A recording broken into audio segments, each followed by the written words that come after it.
बिस्मिल्लाहिर्रहमानिर्रहीम, अस्सलाम वालेकुम। मैं सैयद इमरान शफ़क़त आपकी खिदमत में हाज़िर हूँ। इस वक्त इस्लामाबाद में डेवलपमेंट्स हैं।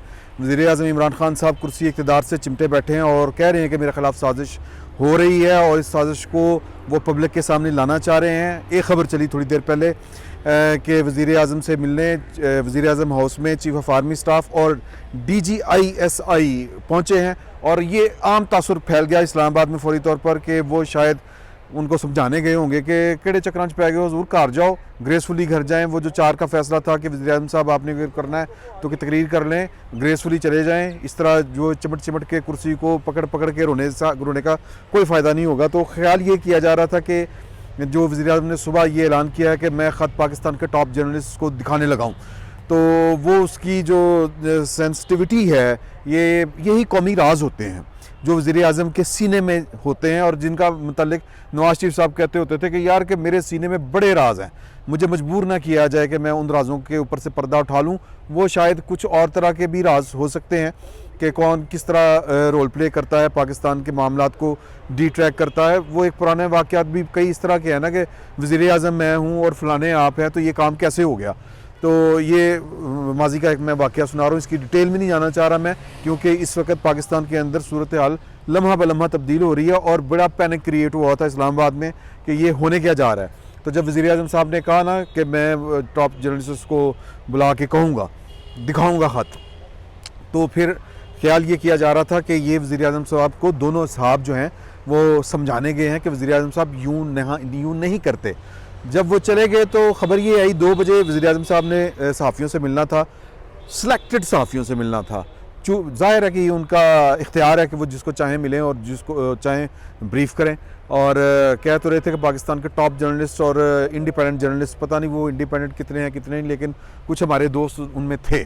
तो बहरहाल वो फिर ख़बर ये आई कि जी के वज़ीर आज़म साहब जो हैं उनकी सहाफ़ियों के साथ मुलाकात मौखर हो गई है, यानी कि जो समझाना बुझाना था वो समझाना बुझाना जो है वो कारगर साबित हो गया है। लेकिन अच्छा, ये हर तरफ से चल पड़ी खबर, सारे मीडिया हाउसेस में तमाम टीवी चैनल्स ये खबर दे रहे हैं, लेकिन हमारे दोस्त हैं हबीब अकरम साहब, उन्होंने, अब मेरी अभी तक उनसे मुलाकात नहीं हुई, वो हमसे ही अलहदा, हम चाय इकट्ठे पी रहे थे जब वो वज़ीर आज़म साहब से मिलने गए। वो वज़ीर आज़म साहब की तरफ चले गए, हम MQM और जो इत्तेहादियों के साथ या अपोजिशन के साथ उनकी जो आज एक कह लें कि वो जॉइंट वेंचर हो गया है, उनका इत्तेहाद हो गया है और वो अपोजिशन की तरफ आ गए हैं हुकूमत को छोड़ के। तो इसके ऊपर जो है वो प्रेस कॉन्फ्रेंस करने मैं अपने दीगर साथियों के साथ उधर चला गया। तो 2 बजे से ऑनवर्ड हबीब अकरम साहब का फ़ोन जो है तकरीबन 5:30-6 बजे तक जो है वो ऑफ था। इसका मतलब ये था कि वो उस प्रेमिसेस में थे, प्राइम मिनिस्टर हाउस की प्रेमिसेस में। जब अभी तक मेरी उनसे जब आपसे इस वक्त बात कर रहा हूँ, मेरी उनके साथ बराह रास्त बात नहीं हुई। मैंने दुनिया टीवी के ऊपर उनकी गुफ्तगू सुनी है, वो जो प्रोग्राम में शरीक थे लाइव ट्रांसमिशन में, उसमें उन्होंने कैटेगोरिकली कहा है कि जी हमारी वज़ीर आज़म साहब से मुलाकात हुई। मैं कोट एंड कोट बता रहा हूँ कि वो कहते हैं कि जी ये कोई रिपोर्टाज था, यानी कि उन्होंने मुल्क का नाम नहीं बताया। सहाफ़ी ज़ाहिर है कि वो मामले की जो नज़ाकत है उसको समझते हैं। वज़ीर आज़म साहब की तरफ से भी कहा गया होगा कि आपने नाम नहीं बताने। तो मैंने जो नोट्स लिए हैं ना जी, उसके मुताबिक है कि किसी मुल्क के ऑफिशियल ने वहाँ पर हमारे सफ़ीर से, वही जो मैंने आपको बात बताई थी कि हमारी इत्तला है कि ये एक मरासला है पाकिस्तान की सफारत खाने का किसी भी मुल्क से। मोस्ट प्रॉबली ये अमेरिका का मामला है, तो या मेरी इत्तला है यूँ कह लें। तो वहाँ पर अमेरिकन स्टेट डिपार्टमेंट के किसी आदमी ने, किसी स्टेट ऑफिशियल ने यानी कि हमारे जो वहाँ पर हैं सफ़ीर पाकिस्तान के जो मुतय्यन हैं, उनसे मीटिंग की और उस मीटिंग की रूदाद उन्होंने लिखकर वज़ीर आज़म साहब को भेज दी।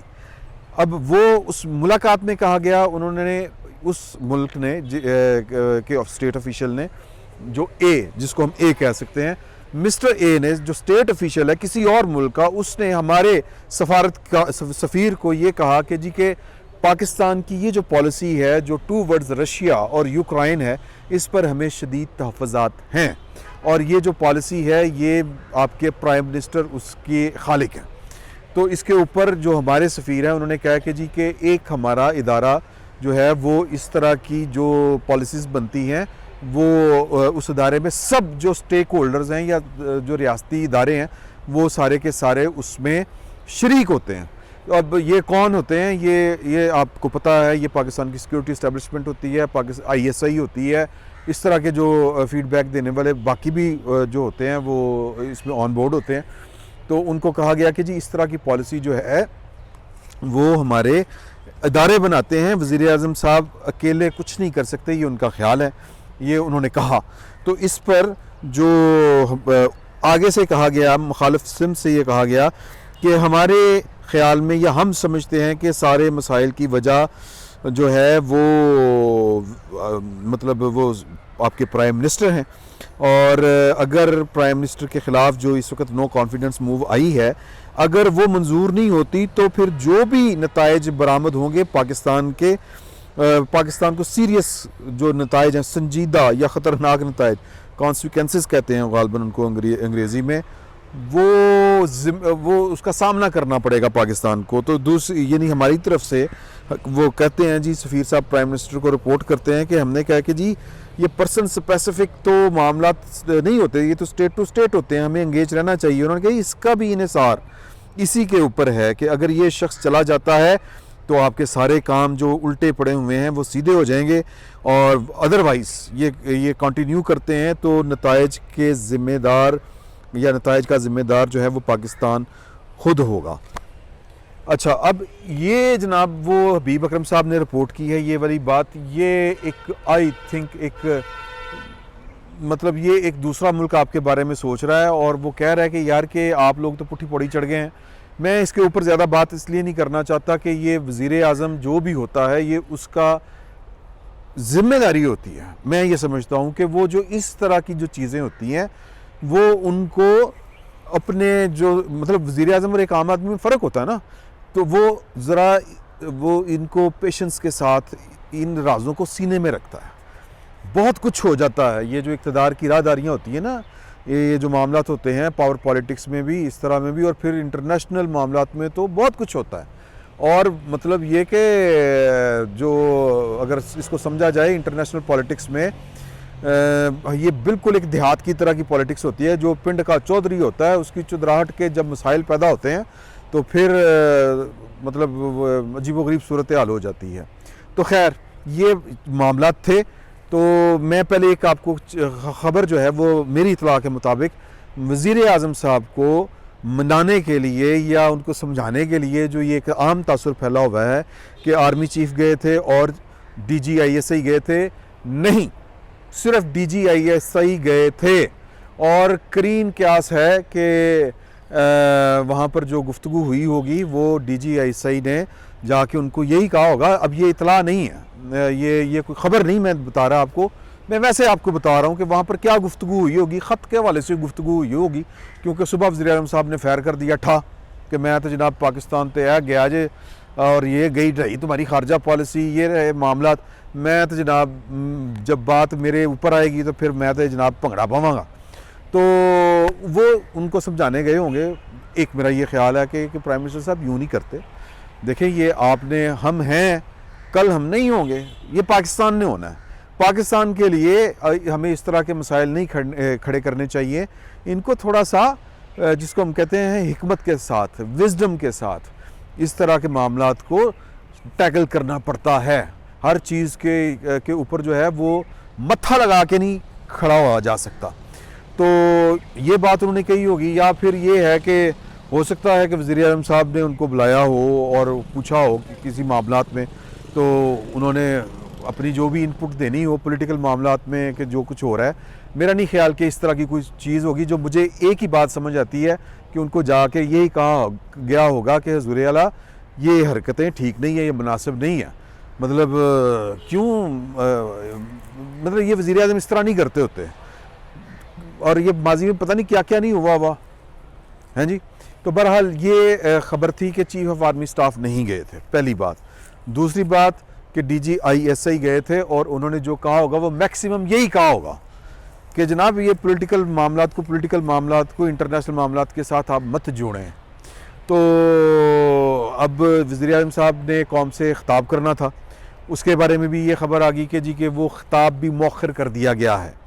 फिर कहा गया, ये मुझे लगता है कि ये वज़ीर-ए-आज़म साहब को थोड़ी सी कोई बात DGIC की समझ आई है कि उन्होंने कहा होगा कि जी आपका मुतल्लका फोरम पार्लियामेंट है, आप ये बात अगर करनी है तो वो शहबाज शरीफ साहब ने ये वाली बात बड़े खुलेआम कही थी कि हुज़ूर आला अगर आपने कोई बात करनी है तो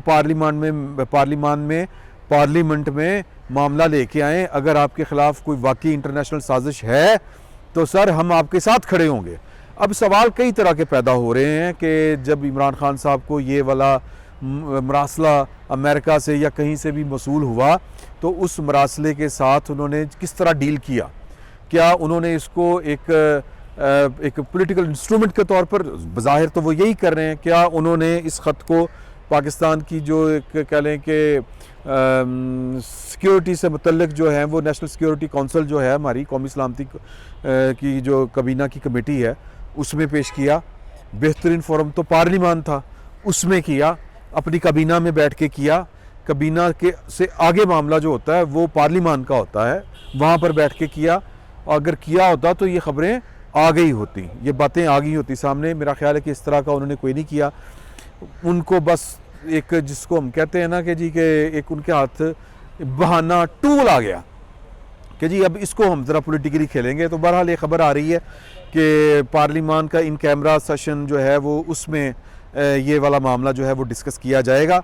लेकिन ये वाला मामला जो पार्लिमान के को जो रिपोर्ट करते हैं वो ज़्यादा अच्छे तरीके से इसको जानते होंगे कि जब एक दफ़ा ये वाला यानी जो कौन सी है जी नो कॉन्फिडेंस मूव, ये एक दफ़ा दायर हो जाए तो फिर आपको इसके अलावा और कोई जो रूटीन का काम है वो आप नहीं करते, आप सीधा इसी के ऊपर जाते हैं।